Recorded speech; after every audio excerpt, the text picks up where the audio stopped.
नमस्कार, आप देख रहे हैं 4 PM न्यूज नेटवर्क और मैं हूं आपके साथ प्रगति ठाकुर। महाराष्ट्र झारखंड चुनाव से पहले बार बार बीजेपी को झटका लगता जा रहा है। जहां एक तरफ बार बार बीजेपी को उनके अपने और साथ ही साथ सहयोगी दल वाले चुनाव से पहले झटका दे रहे हैं, तो वहीं एक बार फिर बीजेपी को इस चुनावी माहौल में बड़ा झटका लगने वाला है। बता दें कि जो खबर निकलकर सामने आ रही है वो कहीं ना कहीं अब बीजेपी के होश उड़ाने वाली है और इस झटके से भारतीय जनता पार्टी में खलबली मचने वाली है, खासतौर पर तब जब चुनावी माहौल चल रहे हैं।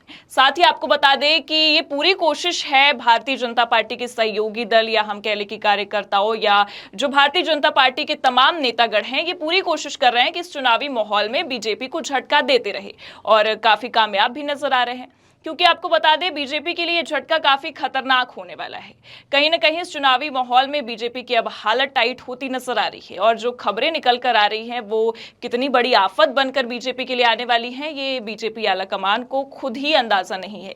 क्योंकि इस मामले पर आज हम पूरी चर्चा करने वाले हैं कि आखिर बीजेपी के आलाकमान की मुश्किलें इस चुनावी माहौल में इतनी बढ़ क्यों रही हैं और खुद ही उनके सहयोगी यानी कि उनके ही कार्यकर्ता बार बार ये टेंशन बढ़ा रहे हैं, बार बार दल छोड़कर निकल जा रहे हैं। जी बिल्कुल, आप सही समझ रहे हैं। इस बार भी कुछ ऐसी खबर निकलकर सामने आई है जब बीजेपी आलाकमान की मुश्किलें और बढ़ने वाली हैं। खबर आपको बता दें कि कांग्रेस में अब जल्द ही बीजेपी के 8 विधायक शामिल होने वाले हैं। जी हां, आपने बिल्कुल सही सुना, क्योंकि ये खबर खुद गोदी मीडिया ने ही छापी है और उसमें साफ साफ लिखा गया है कि बीजेपी के 8 विधायक अब कांग्रेस में जल्द शामिल होंगे। बता दें कि यशवंतपुर के एमएलए एसटी सोमशेखर का ये बड़ा दावा है कि 8 विधायक अब बीजेपी के जो हैं वो कांग्रेस में शामिल होने वाले हैं। अब इस खबर के बाद बीजेपी आलाकमान के तो होश ही उड़ गए हैं।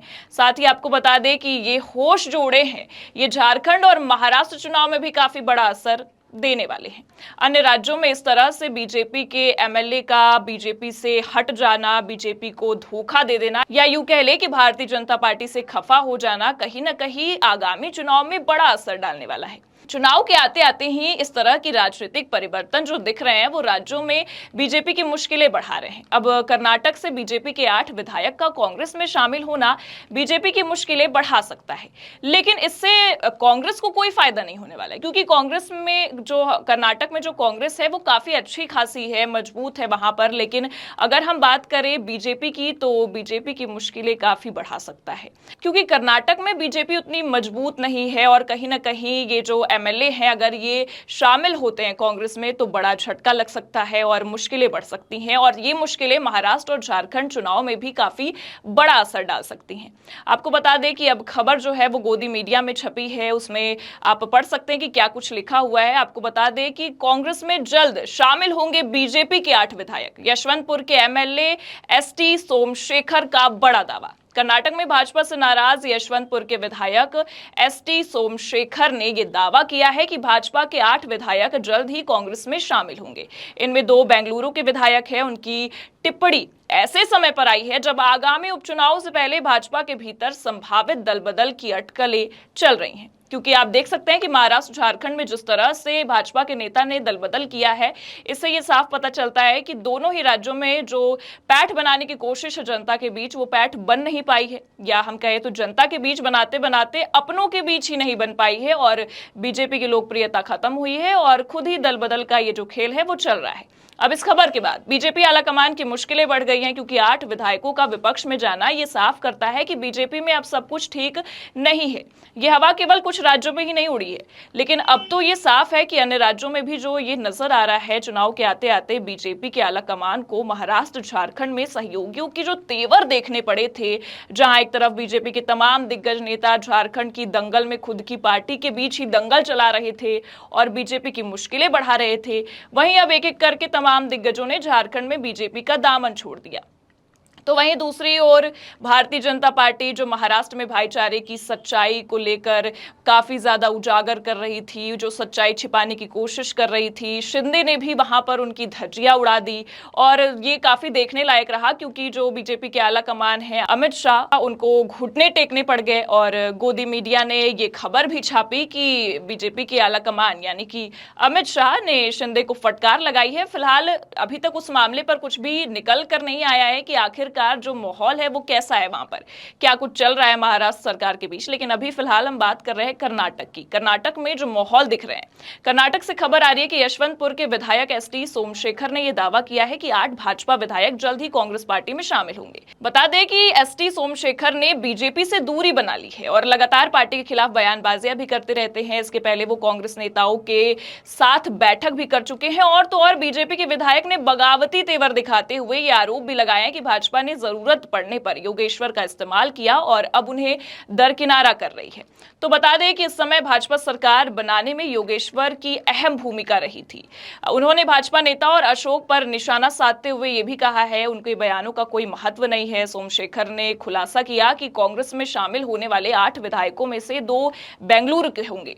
उनकी टिप्पणी ऐसे समय पर अब आ गई है जब आगामी उपचुनाव का दौर चल रहा है। बीजेपी हर जगह पर अपनी पैठ बनाने की कोशिश कर रही है और जीतने की संभावनाएं भी दिखा रही है, लेकिन भाजपा के भीतर संभावित दलबदल की अटकलें अब बढ़ गई हैं और साफ तौर पर ये नतीजे जो है वो सबके सामने दिख रहे हैं कि आखिरकार बीजेपी की जो आलाकमान जो कथित तौर पर बयानबाजियां करते हैं, जो दूसरे विपक्ष को लेकर जो बयानबाजियां करते हैं, उनके में और उनके खुद की पार्टी में क्या कुछ सच्चाई है। बता दें कि विधायक ने तेवर दिखाते हुए यह भी कहा है कि उन्हें अपने खिलाफ किसी भी अनुशासनात्मक कार्रवाई से कोई भी डर नहीं है। वो चाहते हैं कि उनका निर्वाचन क्षेत्र विकसित हो, इसके लिए वो लगातार मुख्यमंत्री और उप मुख्यमंत्री से मिलते रहते हैं। उन्होंने कहा है कि सीपी योगेश्वर ने अच्छा काम किया है और वो अब उन्होंने हार मान ली है।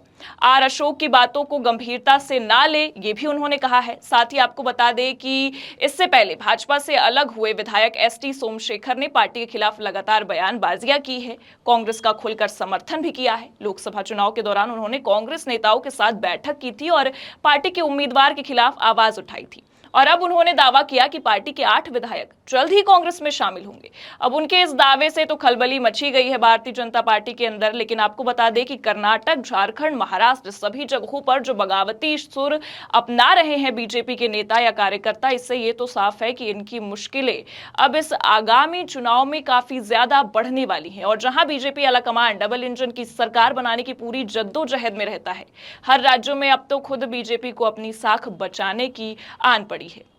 झारखंड में बीजेपी ने अपने मन की है, वहां पर कार्यकर्ताओं की ना सुनी, जिसका हमें नतीजा भी देखने को मिला। कार्यकर्ताओं ने मजा चखा दिया और कार्यकर्ता दूसरी पार्टी में चले गए, दामन छोड़ दिया। लेकिन उसके बाद महाराष्ट्र में तो अगर हम बात करें तो शिंदे ने बैंड ही बजा कर रख दी। शिंदे 4 सीटों के लिए ऐसे आन पड़े जैसे मानो कि अब तो एनडीए टूट ही जाएगा। हाँ, वो हम कह सकते हैं कि आलाकमान ने फिर से नसीहत दे दी कि कोई भी बागी खड़ा नहीं होगा। उसके बाद जो स्थिति निकलकर सामने आई, फिर भी ये भी अंदाजा लगाया जा सकता है कि शिंदे अभी भी बगावती सुर में है। और यूपी में जो खेला चल रहा है उससे तो आप सभी रूबरू हैं, क्योंकि सहयोगियों को ही पीछे छोड़ दिया जा रहा है। निषाद पार्टी की जो स्थिति रही है, निषाद पार्टी को ही साथ नहीं दिया गया, जो जिनकी साथ से विधानसभा चुनाव या हम कह लें कि जो लोकसभा चुनाव एनडीए की हम बात करें तो जहां पर एनडीए का पूरा समर्थन रहा और निषाद पार्टी की वहां पर स्थिति खराब हो गई, जिससे अब ये समझ में आ रहा है कि सहयोगियों का भी कुछ ऐसा ही हाल है। कहीं ना कहीं बीजेपी हाईकमान की अब जो आंसू बहाने की नौबत है वो भी आन पड़ी है। कर्नाटक में 8 विधायकों का एक साथ पार्टी का दामन छोड़ देना कुछ आम बात नहीं है। बीजेपी को ये बहुत ही मुश्किल पड़ने वाला है, क्योंकि जनता के बीच जो बीजेपी की पैठ है वो अब साफ साफ नजर आ रही है। कहीं ना कहीं ये जो 8 विधायकों का कर्नाटक से बीजेपी को छोड़ना और कांग्रेस में जाना, ये जनता के बीच संदेश देगा कि बीजेपी के जो अंदर की बात है, यानी हम कहें कि बीजेपी में खुद जो भीतर घात है वो काफी ज्यादा उजागर है और इस वजह से जो कार्यकर्ता हैं उनके बार बार पार्टी छोड़ रहे हैं, चाहे वो हम झारखंड की बात करें, महाराष्ट्र की बात करें और अब तो कर्नाटक की। कहीं ना कहीं इससे ये भी साफ हो रहा है कि जनता के बीच तो लोकसभा चुनाव से ही बीजेपी की लोकप्रियता पर सवाल उठने लग रहे थे और अब विधानसभा चुनाव जो राज्यों में हो रहे हैं, जिस तरह के चुनाव में कार्यकर्ताओं ने बगावत के सुर अपनाए हैं, तो ये भी साफ है कि अब तो खुद पार्टी के बीच जो बगावती तेवर है, कार्यकर्ताओं की लोकप्रियता है, वो भी अब खत्म हो रही है।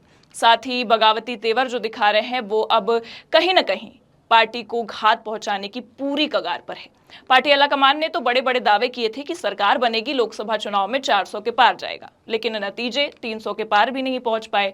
हाँ, वो अलग बात है कि अभी भी दावे करते आ रहे हैं, दावे कितने पूरे होंगे ये भी देखने वाली बात होगी। फिलहाल अगर हम बात करें तो गठबंधन ने ही 300 पार करवाए, और गठबंधन का ही साथ हर राज्यों में छोड़ना ये बीजेपी की जो मानसिकता है उसको साफ साफ दर्शाता है, और ये हर राज्यों में डबल इंजन की सरकार बनाने की बात किए फिरते हैं। खैर, कथनी और करनी में बीजेपी के कितना फर्क है ये तो 2024 के लोकसभा चुनाव में ही हमने साफ तौर पर देख लिया था। बीजेपी आलाकमान जहां हर राज्यों में ये अफवाहें उड़ाते फिरते थे कि कांग्रेस अब खत्म हो गई है, क्योंकि कांग्रेस को अब कोई पूछता तक नहीं है, कांग्रेस खत्म हो चुकी है, कांग्रेस की कहीं लोकप्रियता नहीं है, लेकिन असली लोकप्रियता कहां भंग हुई है ये हमें साफ दिख रहा है। रोज खबरें आती हैं कि बीजेपी के इतने नेताओं ने पार्टी का दामन छोड़ दिया, इतने नेताओं ने पार्टी का साथ छोड़ दिया। तो ये जो बीजेपी के आलाकमान है वो वहां पर बोलने क्यों नहीं बैठते हैं, ये एक बड़ा सवाल बनते जा रहा है। साफ साफ आपको बता दें कि इस चुनाव में ये भी साफ हो गया है कि जो बीजेपी बार बार ये दावे किए फिरती है कि हम इतने सीटों पर जीतेंगे, इतने सीटों पर अपनी पैठ बनाएंगे, इतने राज्यों में डबल इंजन की सरकार बनाएंगे, ये डबल इंजन की सरकार की साख बचाना अब मुश्किल हो पड़ा है। बीजेपी आलाकमान जहां हर राज्यों में ये अफवाहें उड़ाते फिरते थे कि कांग्रेस अब खत्म हो गई है और कांग्रेस को कोई पूछता नहीं है, वहीं अब खत्म कौन हुआ है इस चुनाव में साफ तौर पर दिख गया है। अगर कोई पैठ बनाने की बात की जाए तो ये पैठ साफ तौर पर कर्नाटक में कांग्रेस ने बना कर रखी है, जिस वजह से कर्नाटक से 8 विधायक कोई कम संख्या नहीं होती है, 8 विधायक अब बीजेपी में शामिल होने जा रहे हैं। और साफ तौर पर दिख रहा है कि जो तंत्र बिछा कर रखे थे बीजेपी ने अपने सहयोगियों के बीच या अपने कार्यकर्ताओं के बीच, वो तंत्र मंत्र का जादू जो है वो नहीं चल पाया है। और अब ये आपके सामने है कि क्या ही जो माहौल है कर्नाटक, झारखंड, महाराष्ट्र, उत्तर प्रदेश, या हम और आगामी चुनाव की बात कर ले, बिहार की भी अगर हम बात करें तो वहां भी नीतीश के बगावती तेवर दिख रहे हैं, चिराग पासवान के बगावती तेवर दिख रहे हैं। लगातार बीजेपी के जो सहयोगी दल है वो बार बार अपने बगावती तेवर दिखाते आ रहे हैं, लेकिन हाँ, आका बैठे हुए हैं, आका नसीहत देते फिरते हैं कि कोई बागी खड़ा नहीं होगा। लेकिन आका की नसीहत कितनी काम आ रही है वो भी हमें साफ तौर पर इस आगामी चुनाव में दिख रहा है, और चुनावी नतीजे क्या होंगे ये भी साफ पता चल रहा है। अब ये जो आपके सामने जो सारे नतीजे निकल कर आ रहे हैं इस चुनावी माहौल में कि बीजेपी की क्या स्थिति है, बीजेपी के भीतर घात के बारे में भी आपके सामने सारी चीजें सामने आ रही हैं, कितनी फजीहत उड़ रही है बीजेपी की ये भी सामने आ रही है। अब देश में आगामी राज्यों में जो विधानसभा चुनाव होने वाले हैं उसमें ये तो साफ दिख रहा है कि बीजेपी के जो परिणाम हैं वो कैसे आने वाले। हाँ, अगर कोई बीजेपी ने तंत्र मंत्र नहीं चलाए, ईवीएम का जादू नहीं हुआ, तो जो चुनावी नतीजे हैं वो किसके फेवर में आएंगे इसके बारे में बताने की जरूरत नहीं है, ये साफ साफ नजर आ रहा है। हाँ, अगर हम कहें कि हरियाणा में सरकार बन चुकी है, हरियाणा में जो रिजल्ट आए उसको लेकर काफी सारे सवाल उठे, ईवीएम पर सवाल उठे, लेकिन अभी तक उसका जवाब सामने नहीं आया। खैर छोड़िए, मुद्दे की बात तो यह है कि अब हर जगह खुद की लोकप्रियता बताने वाली पार्टी, अब उसकी लोकप्रियता खत्म हो रही है, लेकिन अभी तक उस पर उसने कुछ काम नहीं किया है। जनता खुद इन्हीं लोगों में अब इनकी जगह बता रही है कि तुम्हारी जगह क्या है। साफ शब्दों में अगर हम कहें तो अब बीजेपी के पाप का घड़ा फूट गया है, चाहे वो आप महाराष्ट्र को देख लीजिए, झारखंड को देख लीजिए या आप कर्नाटक को देख लीजिए, चाहे जो हो, अब बीजेपी की जो स्थिति हुई है या होने वाली है, इसे आकाओं को देख पाना काफी मुश्किल होने वाला है। फिलहाल इस मामले पर अभी तक बीजेपी की तरफ से कोई प्रतिक्रिया नहीं आई है, क्योंकि 8 विधायक कोई कम संख्या नहीं है। 8 विधायक कर्नाटक से अब बीजेपी छोड़कर कांग्रेस में शामिल होने जा रहे हैं, और बीजेपी की फजीहत लगातार हर राज्यों में हो रही है, चाहे वो किसी भी राज्य की बात करें, आगामी विधानसभा चुनाव की बात करें या उपचुनाव की बात करें। लेकिन जो फजीहत दिख रही है बीजेपी की, जो स्थिति दिख रही है जनता के बीच में या खुद के पार्टी के बीच में, वो साफ तौर पर आपके और हमारे सामने है। इसको बार बार बताने की कोई जरूरत नहीं है, लेकिन आलाकमान अपनी वाहवाही लूटने में हमेशा लगे हुए हैं। लेकिन ये वाहवाही कितनी सच होती है ये साफ तौर पर दिख रही है।